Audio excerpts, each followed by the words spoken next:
What? It's time again for Buddy Mark. Call him up and tell him what you're thinking. But be kind because he's doing the best he can. Better, stronger, faster. Mama says that alligators are ornery because they got all them teeth but no toothbrush. Hey, what if the voice calls while you're gone? Take a message. Bye. You ready, champ? I'm ready for this my whole life. I'm incapable of small talk. But that's why you love me, right? Kind of intimidating to be in the presence of so many great athletes.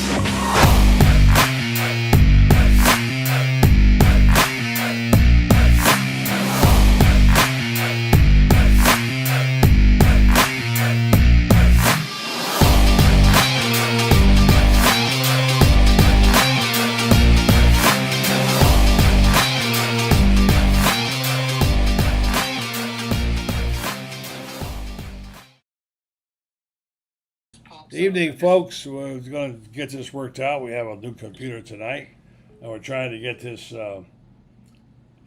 link to Shane Matthews. Sometimes things happen like this when you're driving. Got a brand new computer tonight, and it has this on mine. So that never starts a week off right. Let me see if I can get that correct link to Shane. Looking forward to having him on tonight. Always good on a Monday night. Meldon Law Monday, and we enjoyed a time earlier with Alec Peak Wilbur also. That show will be airing, I think, sometimes this week. Let me see if I can get this link to Shane for ECAM, and because we did change it on him, it's our fault. We'll try this and see if we get okay, we'll do this. All right, Shane, I hear you, buddy. I hear you. Let's see if we can get this going. Sorry, folks. But I hope you had a good weekend. My weekend was pretty good. Glad to be with you tonight. Catching up. I feel like something's going on. I said in my open, I feel like something is going on here that's good for the Gators, right? Don't you feel that way? I want to hear from you, folks, by the way, as well. Log on, and Tommy Seal is already here. Tommy, good evening to you. Becky Carlisle. There's a name we haven't heard from in a long time. Becky was always, for many years, or at least a couple of years, she was the leader in the clubhouse. She would open up, and she'd be there. I'm always glad for that. We appreciate the loyalty of all the fans. And like I said, I had a computer crap out on me this weekend. Let's see if I can. Shane is not happy with me right now. All right, let's see if I can get this to him now. All right, Shane, you should have it. Let's see. All right, so I hope things went well for you. We're over at the old house tonight. This looks familiar. This is my studio, and this is where we did the show. We started the show. How many of you out there remember Dilly Dilly? And we started this thing, and we started on a whim. We found we had an audience at nighttime. We had no desire to have a show at 9 o'clock at night, but you all showed up then. And little ice one. It was birth of something. I just wrote a column about my computer. Tonight is the night when I'm breaking in a brand new computer, and I'm saying goodbye to Apple Mac Top 3, who is, let's see, since he's joining, let's see if we can get Brendan back here. Brendan, can you join us here? Yeah, we're having a rough time going here. Shane, I see you joining, but I don't see you on yet. All right. All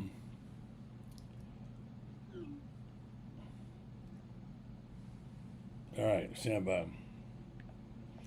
Let's play this commercial. We'll come right back and get this straightened out. Again, we apologize to you if we can get the commercial on there. Well, I don't even see that. So, yo, Brendan, if you can hear me, need your help. Shane is here. Okay, finally here. All right, Shane, can you hear me okay? He's in the guest room. You gotta put him in And left or right. I'm sorry? He's in here, Where is he? right here. Should put him in. There you go. Left. Hi, Shane. Shane, can you hear me? Yep. Add left. Okay. All right. Right there. All right, brother. Sorry. I got it. Add yourself there. Yeah. There you go. How you doing, man? Apologize for all this new language here. We're trying to figure this out, and as you can see, I'm in a different studio. What you got going on there, QB?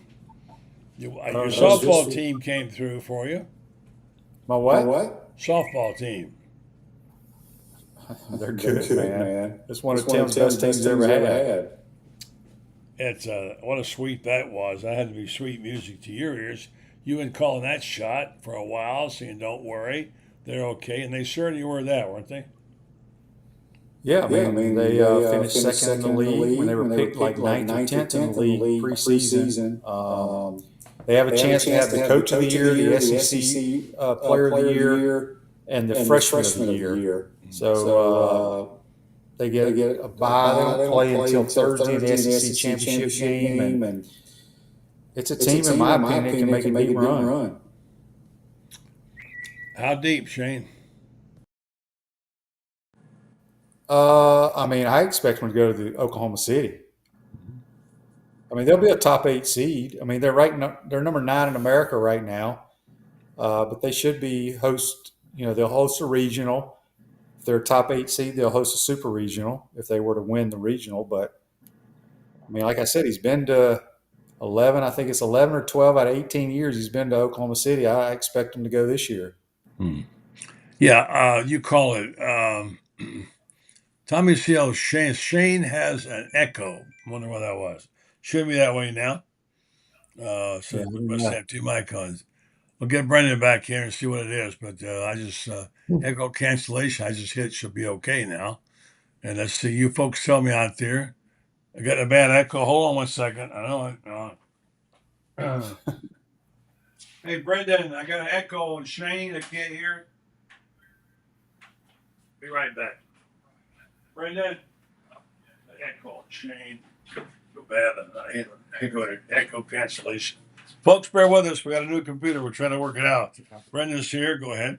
Sit down. And I had echo. I had a yellow thing that said echo cancellation. I hit it and it went away. And now I say, let's ask, how's the echo now, folks out there? Fixed. Okay, hold on. Yeah, Tommy I says. think everything's fine. No, that was me. Okay. All right. Gotcha. All right. Let's try it again. Hello, Shane. Good evening to you. What's happening, buddy? Oh, man. My computer died on me. I actually wrote a column about it. That particular computer got me through the Meldon years, which are pretty sparse, but it did help me write part of the 4 books I wrote. And, our computers are our tools, Shane. Kind of like in football when you got certain cleats and certain things. Your computers, you get kind of close to them. So I was really glad to get this beautiful new machine. My wife bought me for my birthday. It's terrific. But you know what? It comes with the agony of trying to learn how to do it. We're technologically challenged, as you know, Shane. So we'll get to it. I don't have to deal with any of that. You do pretty good. You do pretty good with yours. You don't have to deal with it. You're right. I do nothing but turn mine on, buddy. I have 2 laptops, one for podcast and one for work. All I do is turn them on, and that's it. I do love it. Well, I do have Brendan when I'm here with him. He can take care of things, and it sure helps me a lot. So, all right, let's back up for a second. I talked in the open, and I know you don't like to get too optimistic because, let's be honest, let's do something. They haven't done anything. But I wrote this column, and I said, if I was trying to read tea leaves now, and you stack up what we've been reading about with the good players that we saw in the spring game, guys like Ball, et cetera, and now getting this USC lineman who looks like he's going to be a big plus, and things are beginning to look like, it could shape up. Now, I grant you there's a tough schedule and all that. But Shane, at one point in time, just got to line up. You got to line up to play. When you guys came in there wasn't like there was any great trend toward Florida being a really good football team. You guys went out, played, you made your statements early, and you found out you played your way into being a really good team. What does it take to get over that hump? Well, he's got to win games. I'm optimistic. I don't worry about the schedule. I think the schedule's hard every year in the SEC. Some are a little bit harder than others. We're going to face a lot of new quarterbacks and a lot of new head coaches. I'll be really disappointed if we don't start the season 5-0. So I guess I'm very optimistic. I picked us to win 8 games last year, and I think this team is better than last year. And quite honestly, team probably should have gone 7-5. Yeah. They could have easily gone 6-6, but they should have never gone 5-7. So this is Billy's best team he's had since he's been here. It's a huge year, and bottom line is you got to win games. I was asked tonight by Allie on her show, what do you like about Billy Napier? And I answered, but I want to ask you, I'm going to give you the same question. What do you like about Billy Napier? I think Billy's a good football coach. I know him. I don't know him well. I think he's genuine. He's the most genuine football coach I've ever been around in all my years. Most genuine. What do you mean most genuine? Explain that. He's just humble, just down to earth. When he talks to you, it's almost like he's known you forever, but he wants to know stuff about people or about you, or whoever he's talking to. I don't know. He's just different. Some coaches are very arrogant. There's nothing wrong with that. And I think he's a good coach. I think he's made some really good changes to his staff. At least I think. He made some mistakes with some guys, but when it's all said and done, he's got to go win football games. And again, buddy, in today's world, you cannot fire Billy Napier. We don't have the money. Think about it. In today's world with the NIL, fans need to root for Billy Napier to win games. Well, they can't afford to lose their quarterback, for one thing. And the young guy coming up, he's the ticket. He committed to Billy, and if Billy goes, then what does that do to him? Well, I think there'll be a lot of people came here to play for Billy Napier. The coach-player relationship. But my point is, whatever his buyout is, you can't afford that and go pay a lot of money to another coach. So, there's people that call my show and text my show, and they're very, very negative. I get it, but why be negative? You need to hope your coach wins games. I agree with you. I agree 100%. I think, look, you choose every day when you get up what your attitude is going to be, right? Yep. And so you can choose to be positive or negative. And I think there's certainly room there to choose positive. I listed the things I thought I said he's a good football coach. I know this doesn't count toward the wins. He's a nice man. As you say, he's humble. He's decent. We don't put enough emphasis on the fact, I know this doesn't necessarily count in the scoring column, but when you got a guy who's got his players not getting in trouble, that's a good sign. He seems to have their ear. You hear these interviews that the other players are going online talking about him. You think, you know what? They talk about him in such a positive way. It's not just football talk. It's genuine. You can tell that these guys are really fond of him. The question is, if he has their ear, can he get them to perform? And are they good enough? Are they deep? Are there enough good players? Now, I don't know the answer to that, but I know one thing. Like they say, you can't go 12-0 unless you win the first one. So they got a chance to start out out of the box here. I'm going to ask Scott Carter this question. Remember the days, Shane, when the good teams came along, yours being the first 1990. Actually, 1960, Ray Graves coming in and winning 9 games his first year. And then, of course, 96 with Steve's team. The good teams they had, a lot of times, they were not necessarily picked to be great. And so this team could win a couple of games, and things could change everything. Yeah. I think the most important game on the schedule is the Miami game. Got to win it. Don't care how you win it. You got to win it. I think this guy will agree with that. Let's see if I can get him up on the line here. I don't know. Forgive me, Scott Carter. I'm trying. There he is there. Let's see. Hang on, Scott. I'll come back to you. I'm learning how to do this new computer. All right. Well, stay in there, Scott. Now let's get Shane back up there. All right. There's Shane. There's Shane. And now let's see if I can get back up.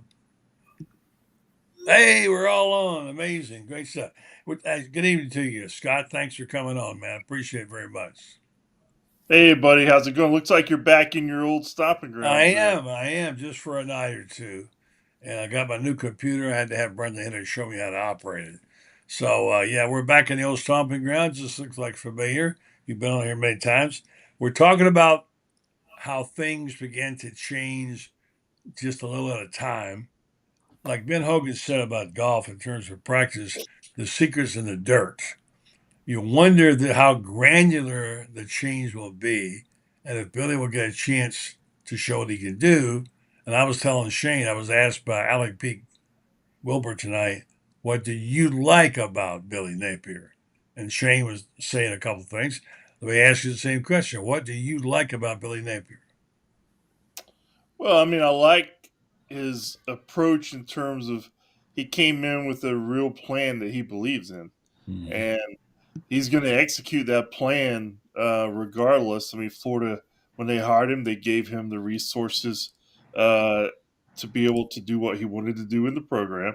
So, I mean, he's had the resources, unlike any other coach in Florida history. I mean, he's got more resources than any other coach. So, I know the results have not been there in the first two seasons, but he's still, if you listen to Billy, I've certainly heard him say it plenty. I mean, he's a believer in his system and in this new age that we're in of college football. Now he's had to adjust some things himself because of the goalposts has even changed since he's been here. In terms of NIL and transfer portal. But that's equal across the board. So I think he's at a place now where he's comfortable with where everything is. So it's just a matter of him continuing on this path that he set out for. And, and of course, I'm like everybody else. I mean, you like a guy who's easy to root for. I mean, Billy is, he's a nice guy. He's almost, I wonder sometimes if he's too nice to be a football coach. Yeah. I mean, I've dealt with all kinds of coaches in my career in different sports, pro and college. And, I love the ones that I love Spurrier, a guy like Kim, because I mean he's got personality, but he also had an edge to him. He filled your notebook up, but he has an edge and he'll bite you if he has to. And I think even a guy like Bowden, he had a kind of that little bit to him. He covered it up maybe better than Spurrier did, but he certainly had it. And that's what I'm waiting to see from Billy. And I think he's probably got it there. He wouldn't have gotten this far in the business. At the same time, he is easy to root for because of the way he treats people. I've seen him treat, whether it's players, the janitors in the building, the media. I mean, he treats people the way you should treat people. And so those are some of the things that just pop out in my head, buddy, with questions. Let me ask you both a question here on Meldon Law Monday, by the way. Just remind you folks, if you have some kind of lawsuit you're not happy with the results, you want a second opinion like medicine, call them at Meldon Law and ask them to review it for you, no charge. You might be able to find another way to do that. So Meldon Law, of course, is one of the main sponsors of Florida Gators Sports. Check him out. He give away tickets, and he's always around the Gators. Meldon Law, where you matter most, and they won't back down. All right, let me ask you both this question. If go back and rephrase it, I was going to rephrase it. How much more opportunity could exist for Florida because there are some tough opponents now? You're playing more. Suddenly you got these other two teams here from the old Southwest Conference.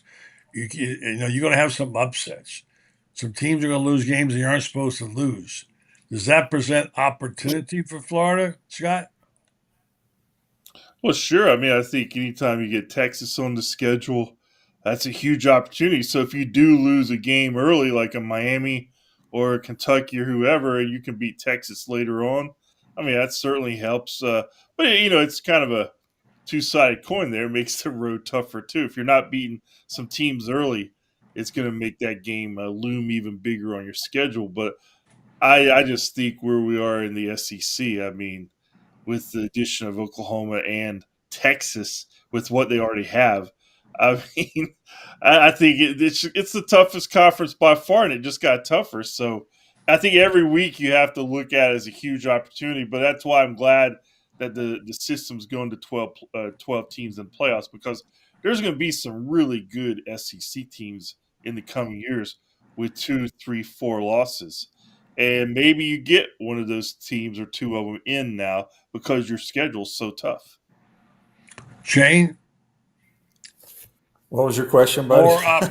more opportunities. I know I'm thrilling you with my penetrating questions, Shane, but hang in there with me. Yeah, I mean, it's like, look, I'm one who doesn't give a damn about the schedule. You embrace it and go play. Is it difficult on paper and going off last year's opponents? Maybe.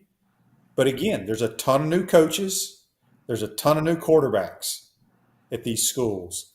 And, when I look at the rosters on paper, the players that I know, and I know we've lost to Kentucky the last couple of years, but the only two teams that I look at on paper and say, just right off the top of my head, they probably have a better team than we do, and they've had a lot of success. That would be Georgia, and obviously what Texas did last year. Now, Texas is going to have to go through the grind of an SEC week in and week out, which they have not done. So how do they hold up to that? But I think it's Billy's most complete roster he's had here. It's his best roster, and I'm optimistic. Maybe I'm a moron, but I can live with it. But I can promise you that the kids that are working out and practicing football and all that stuff think they're going to win every game when they run out of that tunnel. And that's kind of how it is with your golf swing, right? You draw it back, and if you think the next thing you hit is going to be a solid shot or a putt you feel is going to go in. That's been a long time since there's been that feeling around the swamp. And but if you're a competitor, and we have people in that, lifting weights and running and sitting in meetings and doing 7-on-7 and what all those different phases that Billy does. If there's anybody in there that thinks they're going to, like right now, we have no chance of beating a certain team, they need to remove his ass from the locker room and send him off, because you're not a competitor if you think that way. All right. So let's talk about, you said positive, Shane. I like that idea. There's no reason why you can choose your attitude for a day. Why can't you choose it for a season? Unless there's reason to think otherwise. I think we kind of look at this, Scott, as a sort of a coin toss season, how few things should go right or wrong. If they go right, look out. But I read this message today from a guy I don't know. His Twitter handle is, whatever you call it now, Astute Alligator. And he wrote this down. He says, University of Florida over the last 7 days, number one, named a new Ivy by Forbes. Number two, became a nationwide model for successfully handling protests while safeguarding 1A rights. 3, may be on the verge of taking down the most lethal form of brain cancer. Nothing to do with football or sports. But that, I thought to myself, well, there's a real positive guy. He's proud of his university. He's got things, and he's right. How much is it important for the college students to embrace the program, Scott? You're close to it.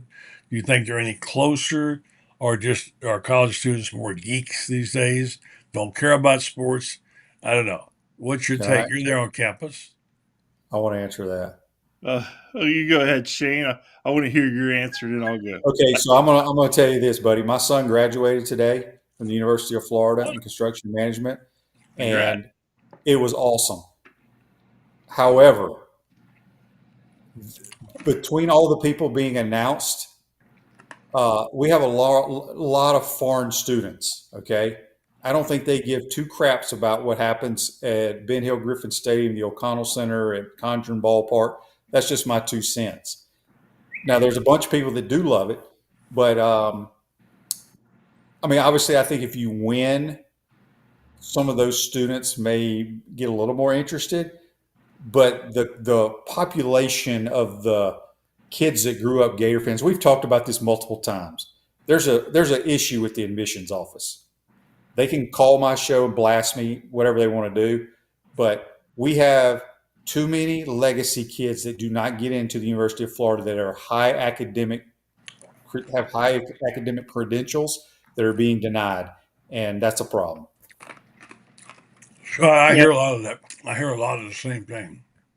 Yeah, I mean, I hear that, and I kind of agree with it because you can just see or you hear about these stories. I mean, some of my friends or even one of my nieces a few years ago had that situation unfold. So I think that is something that maybe should be addressed. But going back to your question, buddy, I mean, I do feel like the kids today have a lot more distractions. I mean, there's always been distractions, right? But I think there's more today. So I don't sense that there's as many of those diehard sports fans or Gator fans, but there's probably more just those casual who might see it and hook onto something on social media. And there's so many ways you can connect to it now. But I always look at the seats on Saturdays. I mean, the crowds were great last year, I thought. So the fan base is still very supportive. Is the demographics different than maybe 20 years ago? Maybe I think it is, but I still think students are a big part of it. You know, student tickets generally sell out every year, and I know there was a few years there.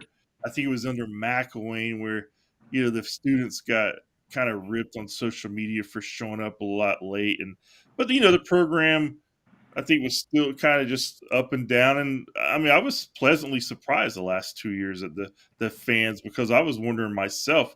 Once you start off, or, once you're at Florida and you're out in the national title picture, even the Southeastern Conference title picture earlier mid-season, a lot of people would turn off. But I think I really haven't seen that. So, but again, I think it's just different. I don't know if it's better or worse, but I know when I was in school and, there was not much. I mean, you looked forward to the Saturday because that was when it was just a release time and everybody had a good time and the team was real good. Now everybody's so plugged in. It's like, I don't know. It's just another day on the calendar for a lot of these kids, I feel like. Yeah. Yeah, here's something that happened today, and the people involved, Scott. I was thinking this might not happen again anytime soon. If ever, 3 generations of Solomons graduated from U.S. Journalism School. Bennett just graduated. His dad, Aaron, who's the producer for Around the Horn, and then his dad was George, who was the sports editor of the Washington Post in my class. So you have 3 generations of Solomons, all University of Florida journalism graduates. I think they even in the Ring of Honor or Ring of Fame they got for. I didn't know they had one. So that's not likely to happen again anytime soon, Scott. Yeah, you're right. It's probably not. You'd like to think that it will, but the way the journalism business is, as you know, buddy, it's a lot different than when we were in it coming out of school. I hope that it's able to create more opportunities, like real careers, where these young people can come into it, like we did in newspapers or TV or radio, and have a sustained career. But we're in the middle of. I always say we're in the middle of this bridge for the last decade, wherever it is we're going. So maybe Bennett will have some answers there for. Yeah, that's certainly a great honor for him and his family. Yeah. And I remember meeting him through your show, and he did a story or two for us. Mm-hmm. You can tell he'll do well in the business. Yeah. And Shane, you had one graduate today. Well, talking about getting in, he's a Cambridge kid who had a 30 on the ACT or 32 or something, 4.4. The only way he got in is because he was an athlete at one time. He was a preferred walk-on that Dan Mullen gave him that offer. If Dan Mullen had not given him that offer, he would not have gotten into school, which is ridiculous. Wow. He had kids get the top two in his class coming out of high school had full rides to Harvard and Yale, but nothing to Florida. Oh my gosh. It's ridiculous. The admissions. I get so pissed off about it all the time because I've seen, as Scott was talking about his niece and stuff, I've seen so many families that have multiple graduates from this school that have great kids with great academics, but because they're from the state or they're too close to the University of Florida, they don't get the out-of-state tuition, they don't get the foreign student, whatever. Anyway, I got to get off my soapbox. I don't know. Here's the it guy. irritates the hell out of me. Here's a guy right here like me who would never get in again today if he was going to school. I would No. never get in. I guarantee you. It would not mean the campus at all. But I know that he's seen some fans come and go. You know, it's great to have legacies. It's great to honor them, and Florida's got some great ones. They've got to do something about this, friends. This is ridiculous. It is, buddy. And, you're right. I wouldn't get in, even though, I have multiple members of my family that graduated. And, we have one of our legacies is on the wall there at the stadium, Dale Van Sickle, part of my family and so forth like that.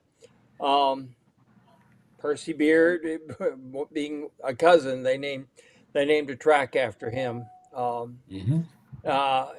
etc. So, but would I get in? No, I wouldn't. And I made a near perfect score on my SAT and would not get in because I didn't have the grades to support it. I did well on the SAT though. I did well on standardized Y'all are tests. all too smart for me. I tell you, I don't belong in this group, but for sure. So let me get you all on the question of ball. This question came up today. I think you were on Rob's show today about the arms race between Texas and Oklahoma. Who's going to get there first?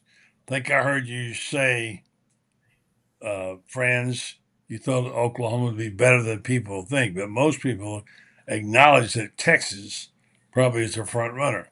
But just to be clear, some Texans are coming on already and claiming they're going to run the table for the SEC.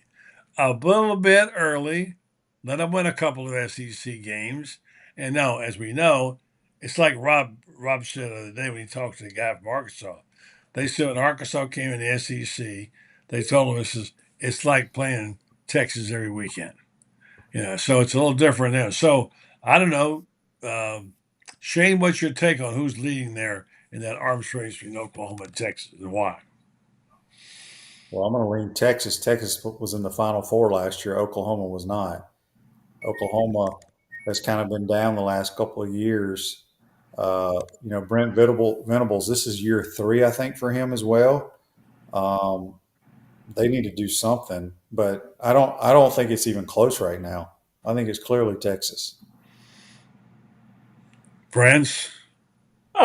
Texas is going to be there, but like I said, I do not undersell Oklahoma. Oklahoma is going to be really, really good.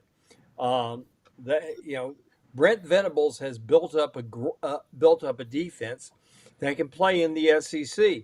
His question is going to be with quarterback Jackson Arnold, and we tend to forget that Jackson Arnold a couple years ago was one of the top 3 quarterbacks in the country. This is going to be his team. Jackson Arnold's good enough that Dylan Graham left for Oregon. Let's just put it that way. And Dylan Graham, they're saying, could take Oregon to a national championship. Shane? Dylan Gabriel is on his 3rd school in 3 years, from UCF to Oklahoma to Oregon. I think Oklahoma lost every offensive lineman off last year's team. I don't know if that's good or bad. The Jackson Arnold kid's supposed to be highly touted, but I think they're way behind Texas right now. That's just my personal opinion. Oh, I don't doubt that they're behind, but what I'm saying is they are going to be better than what people think. Yeah. Well, yeah. I mean, you think that. I was going to say, I don't think it's a little premature for Texas coming there and acting like this is a Southwest Conference. It's a little different kind of brand of ball, so we'll see what happens there. What do you guys think of the of the new NIL stores. Scott, I know you probably know about it. Mark Cuban is behind them. They're getting some really good products. These are NIL schools. These are real products. And here's the latest I just saw. Which one of these would you like to have? Miles Graham football jersey, Corby Otis Elvis t-shirt, Jack Caglione baseball jersey, Cardiac Gags blue t-shirt. Pretty good lineup right there, guys. Yeah. Yeah, at this point, I might go with the CAG stuff because he's the Yeah. hottest in the Yeah. group. But, Yeah. I do, I mean, the NIL, there's a lot of people out there, obviously, they're looking to get into this market right now, a lot of businesses and everything. And that's where the money is going to eventually come from. I still think the setup that we have now with the collectives, I think this is a short term place we're in. I think eventually the money for NIL is going to come from businesses and the big businesses too. You saw what FedEx did with University of Memphis recently, 25 years over 25 million over 5 years. I think that's just a tipping point, and you'll see schools align themselves with these big brands. They'll get something. The big brands will give something. It's just where we are. It's just, but I like the fact that these kids can sell their stuff, make some extra dough. Fans get another. I mean, some fans, from what I can tell, buddy, they will buy anything, right? Yeah. Buy anything. So I think I'm going to try to get me like I'm going to have the Gators Scott notebook and see if I can get an NIL deal. I'll buy one. I want to buy a number 9 Gator football jersey. How do I do that? Them are expensive, buddy. They are. That's right, man. They're More gold. than- They're gold plated. Gold plated. Are they more than $10? Oh yeah. Hey, we're all a bunch of old farts, and what I would suggest is all of us need to buy a Corby Otis jersey and remind her of it because she's going to be a thoracic cardiac surgeon one day, and she's absolutely a brilliant student. She's also hitting 455 and leading the country in on-base percentage at nearly 60%. But she's going to be a thoracic cardiac surgeon one day, and we all may need a transplant. We all may need her at that point in time, and it would be good to have the jersey to be able to remind her. I thought about that for sure. She got a chance to be the player of the year. Yeah. She's right now, I would say she probably has a very strong chance. But you know something, Tim, let me point out something.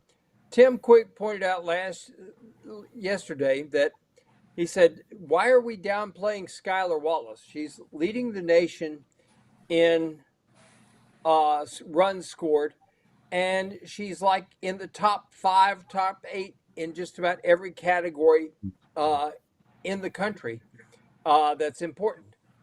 Corby Otis is too, but Florida's got some players. Tim's got a good thing going there. Very good thing. Yep, no doubt. Let's talk about the softball team just a second. It looks like a different club. The young pitchers are really pitching well. And Shane's been arguing with me all year about whether they're elite or not. And I've said, I don't see it. I began to see a little bit of it this past weekend, and what a sweep that was. How good is this team? How far can they go? Shane thinks they can go all the way. And how'd they get there? Scott, give us your take on it. Well, I think they can definitely go far, and this weekend was even a further proof of that. I mean, like we've talked before, the young pitchers with Rothrock and Brown, and now the third one, and then Otis and Scholar. I mean, you can go down the lineup with their hitters, but to me, it's all about pitching at this stage. That's what I think Florida's lacked since Hannah Rogers and Lauren Hager, that group there, that when they won those titles. You've got to have those shutdown hurlers in the postseason, and they've had some good ones over the years since those two that I mentioned. But I don't know if they've been great ones. I think this group has a chance to be really great, and they've got the offense at a better pace than they have the last few years. So it will not surprise me, buddy, to see them make Oklahoma City. Well, they win it all. I can't sit here and give you the breakdown because I don't I don't know all the other teams. I know as long as Oklahoma's around, they're going to be the favorite, right? Yeah, I mean, when I say I feel like they can get to Oklahoma City. I mean, Yeah. I tell people Gator softball for the most part, was it death, taxes, and going to Oklahoma City? I mean, Scott, was it 12 out of 18 years, Tim Walton? Or is it 11 Yeah. out of 18? 14 times. And I don't know how many times in a row, but I mean, it's kind of like been the bat and ball sports at Florida have been amazing for the last 15, 17 years, and I hope fans realize how good we've got it right now with the coaches they have. Tim has gotten to Oklahoma City 14 times in 20 years. Florida He's been leads. 20. I thought Florida okay. leads every offensive category in the Southeastern Conference except hit by pitcher. Yeah. Which Missouri has had more. Missouri's had more players hit by pitches than Florida, but Florida leads every other offensive category. 1 through 6 in the offensive lineup. There may not be a better 1 through 6 in the entire country, and that's a fact. They're elite defensively. The question is going to be the freshman pitchers, and let's face it, when you get to the super regional and beyond, you're talking about a whole different set of pressures that come on there. Particularly, you get to Oklahoma City, and all of a sudden you're there, and 20,000 people right on top of you, etc. And we've seen a lot of really good pitchers go to Oklahoma City and all of a sudden wilt. And so the question is going to be about the pitching, but Tim's got a good thing going. And talk about a really good hire. This was not a good hire. This was a great hire when they got him out of Wichita State. And let me pass one really interesting thing on to the people who are listening. Tim Walton was a baseball player. He was the winning pitcher when Oklahoma won the NCAA baseball championship in Omaha. He was the winning pitcher in the final game. He became a softball coach almost by accident, and he said, "Okay, I'll do it for a year just because as an assistant, just because I got to have a job." And that was at Oral Roberts, where his wife was in grad school. And I asked him, I said, "What kept you in it?" And he said, "The tears." He said, "We lose a baseball game, there were no tears." He said, "We lose a softball game," and he said, "The tears wouldn't stop." He said, "The passion that these kids have to be able to play for it," he said, "that's what kept me in it." I asked him about it again the other day, and he said, "Yeah, that's still the case." Yeah. Speaking of tears, the baseball team can't seem to get unhinged, get going. What's going on there, Shane? They're pretty much done. They're going to get in the tournament. What's going on? Well, they lost some of the best players we've ever had here at certain positions. I mean, obviously, when you lose Wyatt Langford, you lose Rivera at shortstop, BT Rypel at catcher, you lose 2 studs on the mound. Those are hard to replace. And, they had a stud pitcher that they were supposed to get from UCLA, but ended up going pro, and things haven't worked out. So I think sometimes people take for granted that that our coaches, regardless of the sport, are going to plug and play and replace great players. And sometimes that happens, but I think sometimes people just take for granted how good those players were. And it's not fair because, Wyatt Langford's one of the greatest players we've ever had here. You stick somebody out in left field, you think they're going to be Wyatt Langford. It ain't that damn easy. No, it's not. And I was out there Saturday night, and I was thinking in my head about the middle of the game, like, okay, if they can hold on to this lead, this is going to be a huge series win for them, and probably will give them a little boost of confidence, down the stretch to see if they can get into postseason. Then, of course, Tennessee goes 11 and it goes sideways. And afterward, Sully, I've been around Sully a lot. And, I was about as just disappointing as I've seen. You could just tell, he really wanted that win, and he's like, he's pushed all the buttons. He said he couldn't remember any game in his career at Florida when that was so important that went sideways so fast and just spiraled out of control. And That's the way it goes. I just think this team's got some holes. I think they'll do some. They'll revamp the roster in the offseason like we've seen before. I think they'll be fine long term. But I'll be surprised if this team's in the NCAA tournament at this point. I guess the lacrosse team's going to North Carolina. I suppose I saw it someplace. Yeah. Can't keep up with this. Okay, I'm gonna let Shane go because he gets grumpy when he doesn't get his milk and cookies. He's Yep. got to go to bed. He's early going to bed. He got a show tomorrow morning. He's got a big time guest on tomorrow. He wants to be rested. Oh wait, Shane, who's on tomorrow? My big time guest would be Creed Whittemore, and then okay. oh, you're on too, buddy. My bad. Oh, I thought you were. I'm sorry. Thanks for the billing. I appreciate it. Yeah, looking forward to hearing. Wow, I want to see what Creed's up to. Well, Creed's got a big youth football camp that he's putting on. It's kind of cool. Let me plug it real quick. I don't have all the details. Sure. It's all the guys like Miles Graham. Although Miles didn't grow up in Gainesville, he's going to play at the boys' club, but Creed played at the boys' club. A bunch of other college athletes. They're playing current ball right now at different colleges, not just Power 5, some of the smaller ones too, that all played locally here in the Gainesville area, but played their middle school ball and youth ball at the boys' club. We're going to put on a camp. I don't know the exact date, so tune in tomorrow and Creed will let you know. No. Yeah, he's got a Bradley Trophy winner for the Ocala Gator Club, Ocala Touchdown Club. So I love him. I wish he'd come to Florida. Mr. Football. Yeah, I wish he'd come to Florida. All right, Shane. Talk to you in the morning, buddy. All right, y'all take care. Thank you. All right, but let him go to bed early. Well, I tell you about TitanMRI.com. And of course, they're North Central Florida's newest premier independent diagnostic testing MRI facility. Let you know that Titan MRI is now open up there and serving the greater Gainesville and North Central Florida area, focused on you, the patient, the customer service experience. They know most people have a busy life, have a hard time making certain appointments.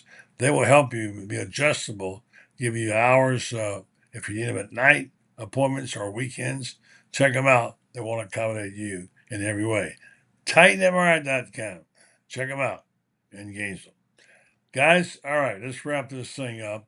Let me go with Scott, and I'll let him go to bed. And I got one for you. I want to talk about it. Franz, in your days of covering Florida Gator sports, and you're assessing the football team. I don't know if you were here for the Charlie Pell season or not when they didn't win a game. But have you seen a longer lapse in confidence in the winning as we've seen? There's been a drought of this for a while. Do you feel that drought is going to break? Do you feel, I know you have to feel that way, but do you see evidence that things are happening? And are you at least hopeful that we'll see something soon?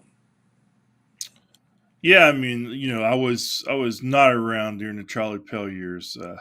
I was just I was 79, right? So I was 8. Yeah, right. But obviously, I'm very aware of it, and I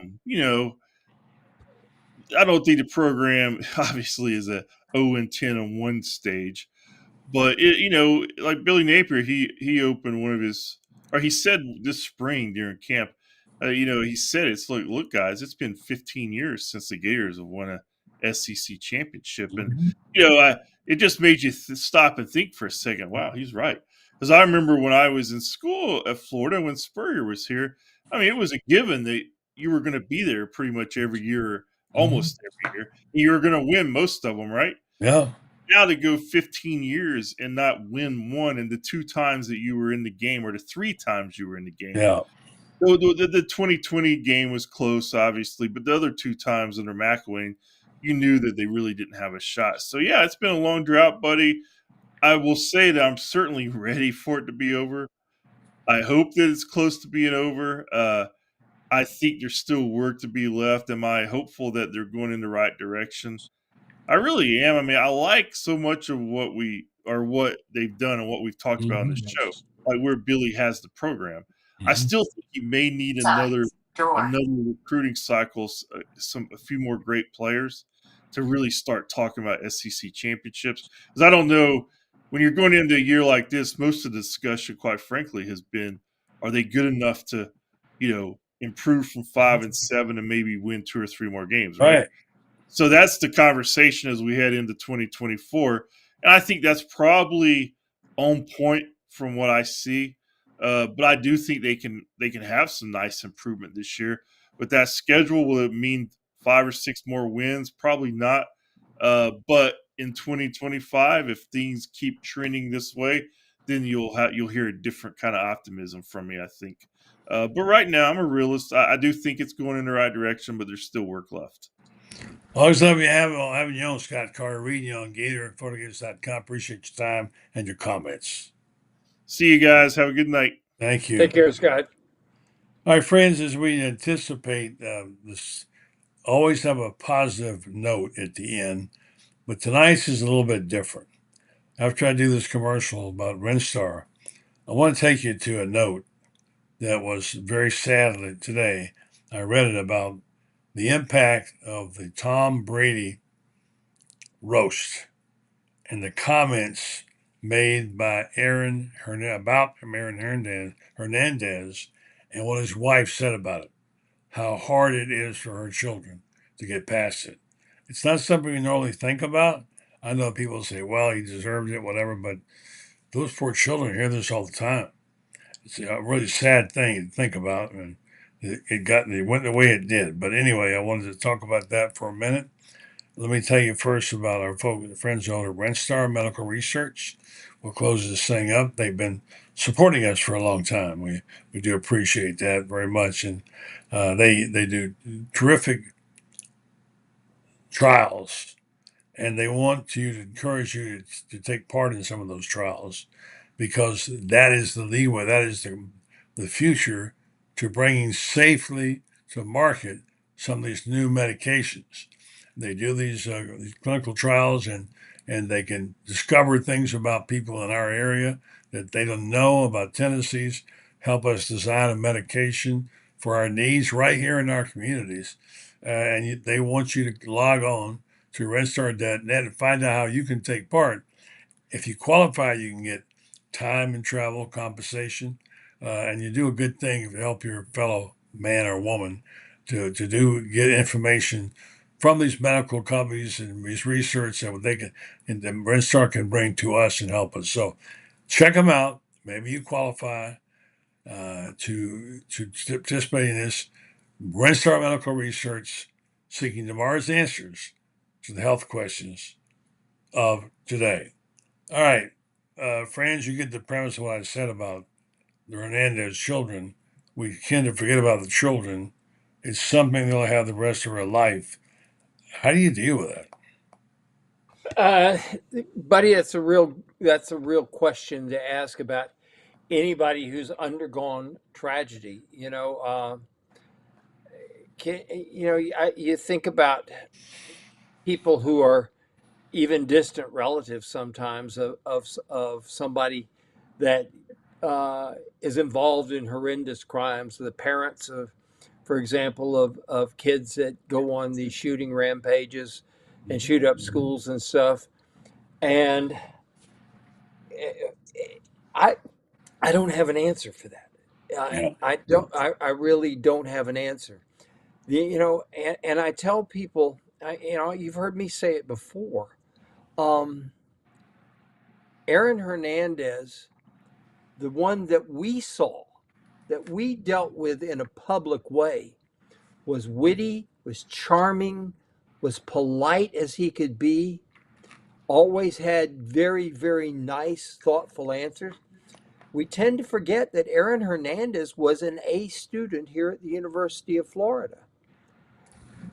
Something went wrong, something went haywire. The concussions, I know, I've read about. Somebody wrote sometime recently that he had, they said, a brain of a 98-year-old man. His brain was mush, because of all this stuff. How much of that contributed to what happened with him? How much of it was the previous influence of gangs? How much of that was the tragedy of losing his dad? And his dad was everything. And the gangs picked him up when there was nobody else there, and they became the male influence in his life.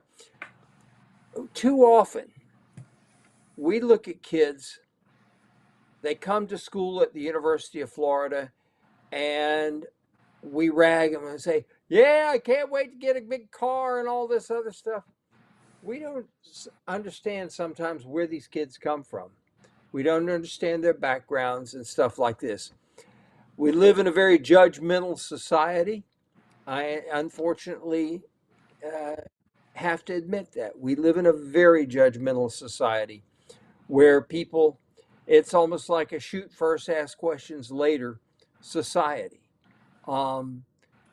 We see it all the way from just kids in elementary school razzing and harassing and bullying others, all the way up to the politics in Washington, which is out of control, which is scary.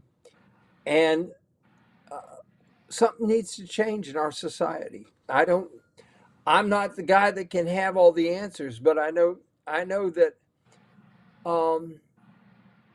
I think we all have to look inside ourselves and ask at some point in time, what if this was me? What if I am the one who's, for example, my father is an Aaron Hernandez. What if I'm the one whose brother went out and shot up a school? What if I am the one who's falsely accused and can't get, I don't know if you remember back in when the Danny Rolling murders took place. I wasn't here, but I know about him. There was a kid in Melbourne, Florida, who was a security guard, who the media came out and accused him of being the guy. Well, he wasn't. Ruined his life forever. The guy who was accused of up in Atlanta, the bombings in Centennial Park, the Atlanta Journal-Constitution basically profiled him, made him guilty on the spot. The Atlanta Journal-Constitution had to pay millions of dollars, but it didn't save his life. He died, if I'm not mistaken, he committed suicide even. But it's time. We got to get some sanity back in this world. And I think we got to get some sanity back in sports. We're too quick to be critical. For example, I heard it this. I'm on the way out of the ball game Saturday, and I'm on the elevator, and these people behind me, and I bit my tongue, and I really did, because I really wanted to turn around and say something, but I said no. They're entitled to their own opinion. They're mad, and they're just going to, and it'll escalate if I do. But they're sitting there saying, "We need a new baseball coach. O'Sullivan's lost it. He is gone for good. Good. I'll never give another dollar of my money to this place again as long as he's the coach." It's on and on and on. Quick to judge because of one situation. As Scott Carter and as Shane pointed out, lost a lot of really good players. He's frustrated. He had no pitching left. And when Caglione went out, it was a crapshoot. He had 3 pitchers he could use, and he had to have brilliant pitching from all of them, and he got brilliant pitching from none of them. Yep. All great stuff, friends. Great stuff. You put it so well. I do have to end it right there with an early morning tomorrow morning on the show. But the good stuff there. Keep writing well. Check Franz out on Gator Bait. He has the best stuff around the Gators. Of course, you see him here. See him on Rob's show. You see him everywhere all across America. America's guest, Franz Beard. He's ours, though, Gator Bait. Thank you, pal. Appreciate it. All right, Franz Beard, we'll say goodnight to you folks. Thanks for listening. We survived the night on the new computer. Barely, but we'll get it better at it. Keep on going. Glad to have it. So we'll say goodnight. Be well. I'll catch you tomorrow night.